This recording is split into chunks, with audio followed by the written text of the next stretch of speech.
One in a million coincidence you will have to see to believe adventure। हमारी boring सी जिंदगी में तड़का तो तब लगता है जब कुछ ऐसी चीजें होती हैं जिनके बारे में हमने कभी सोचा ही ना हो, जैसे कि इत्तेफाक। जी हाँ दोस्तों, इत्तेफाक एक ऐसी चीज है जो जब किसी के साथ भी होता है तो वो शख्स सोचता ही रह जाता है कि आखिर ये हुआ तो हुआ कैसे। वैसे अभी आपको ज्यादा दिमाग लगाने की जरूरत नहीं है, क्योंकि हम हमारी आज की इस वीडियो में आपको कुछ ऐसे इत्तेफाक दिखाने वाले हैं जिन्हें देखकर आप वाकई दंग रह जाएंगे। तो दोस्तों, बिना एक भी सेकंड बर्बाद किए हुए चलिए शुरू करते हैं हमारी आज की शानदार वीडियो, जिसे अंत तक देखे बिना जाइएगा मत, क्योंकि असली मजा तो लास्ट में ही आएगा। The Titanic prediction. चलिए दोस्तों, सबसे पहले इतिहास के सबसे बड़े इत्तेफाक के बारे में जानते हैं, क्योंकि 1898 में मॉर्गन रॉबर्टसन नाम के राइटर ने एक बुक लिखी जिसका नाम फुटिलिटी था। लेकिन इस नॉवेल को इसके पब्लिश होने के कई सालों बाद अटेंशन मिलनी शुरू हो गई, जिसकी सबसे बड़ी वजह इतिहास के सबसे महंगे जहाज का डूबना था, जिसमें करीब 1,500 से ज्यादा लोग मारे गए थे। और वो जहाज कोई और नहीं बल्कि टाइटैनिक थी। दोस्तों, असल में रॉबर्टसन की किताब में भी एक ऐसे ही जहाज का जिक्र हुआ था जो न सिर्फ लग्जरियस था बल्कि बहुत ही ज्यादा बड़ा भी था, और वो भी एक आइसबर्ग से टकराने की वजह से ही डूबा था, जिसमें लोगों की मौत लाइफ बोट की वजह से हुई। और सबसे बड़ा इत्तेफाक तो यह है कि रॉबर्टसन की नॉवेल में उस जहाज का नाम द टाइटल था, जो कि असली जहाज टाइटैनिक से काफी ज्यादा मिलता जुलता है। और ये किताब इन्होंने टाइटैनिक के डूबने से 14 साल पहले लिखी थी, यानी कि इन्होंने भविष्य में होने वाली चीज का वर्णन पहले ही अपनी किताब में कर दिया। दोस्तों, इनकी भविष्यवाणी इतनी सटीक है कि हमें शुक्र मनाना चाहिए कि इन्होंने धरती के तबाह होने के बारे में किताब नहीं लिखी, वरना हम तो कब का इस दुनिया से टाटा बाय बाय कर चुके होते। Death on the Hoover dam. दोस्तों, ये कहा जाता है कि इस डैम के कारण मरने वाले लोगों की संख्या करीब 112 है, लेकिन जिस शख्स की मौत इस डैम की वजह से सबसे पहले हुई थी उसका नाम जॉन ग्रिगोरी ट्रेरनी था, जो कि 12 दिसंबर 1921 को इस साइट पर सर्वे कर रहे थे। लेकिन तभी अचानक से उनका पैर फिसला और वो डैम में गिर गए, जिसकी वजह से उनकी मौत हो गई।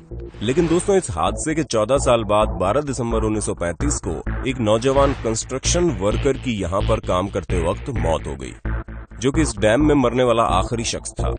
दोस्तों, इस कंस्ट्रक्शन वर्कर का नाम पैट्रिक विलियम ट्रेरनी था, जो कोई और नहीं बल्कि इसी डैम की वजह से मरने वाले सबसे पहले व्यक्ति जॉन के बेटे थे। अब आप इत्तेफाक देखिए, दोनों बाप बेटे इसी डैम की वजह से मारे गए, वो भी एक ही तारीख यानी 12 दिसंबर को। Killer coincidence.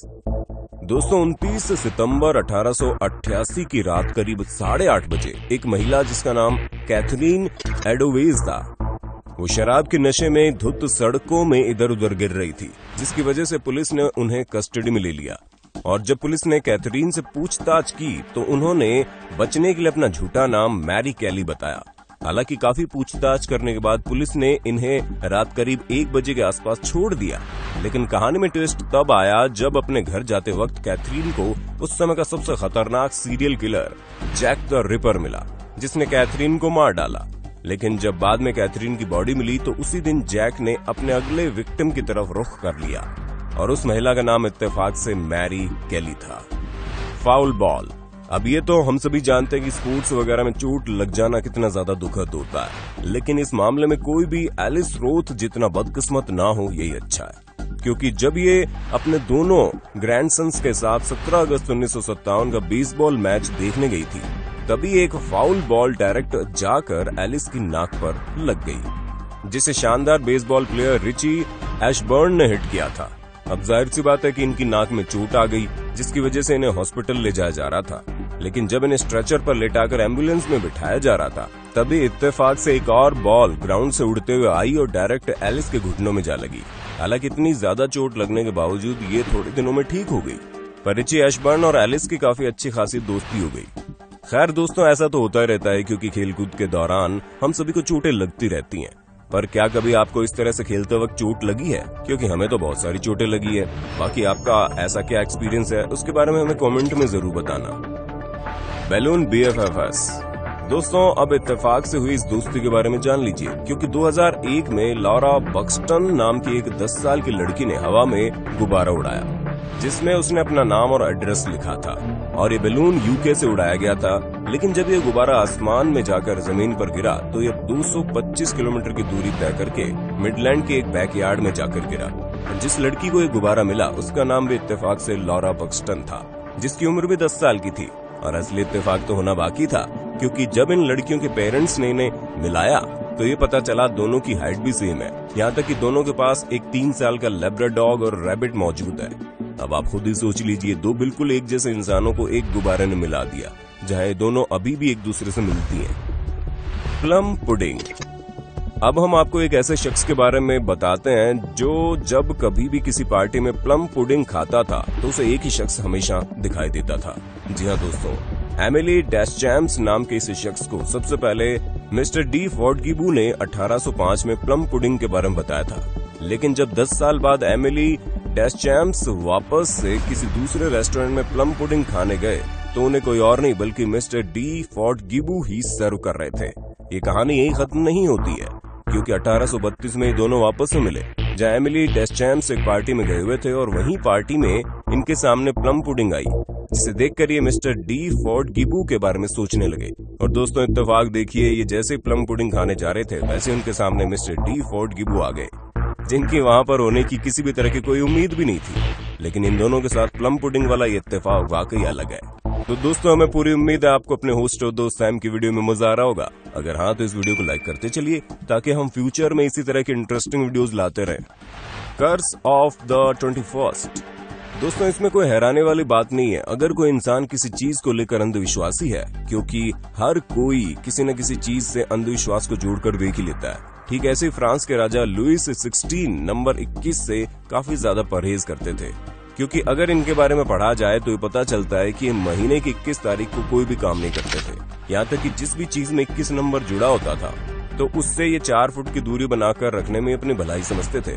और शायद इसीलिए ये तारीख इनके जीवन का जंजाल बन गई, क्योंकि 21 जून 1791 को इनको और इनकी वाइफ को देश के साथ विश्वासघात करने के जुर्म में पकड़ लिया गया। और फिर 21 सितंबर को उसी साल फ्रांस को रिपब्लिक घोषित कर दिया गया।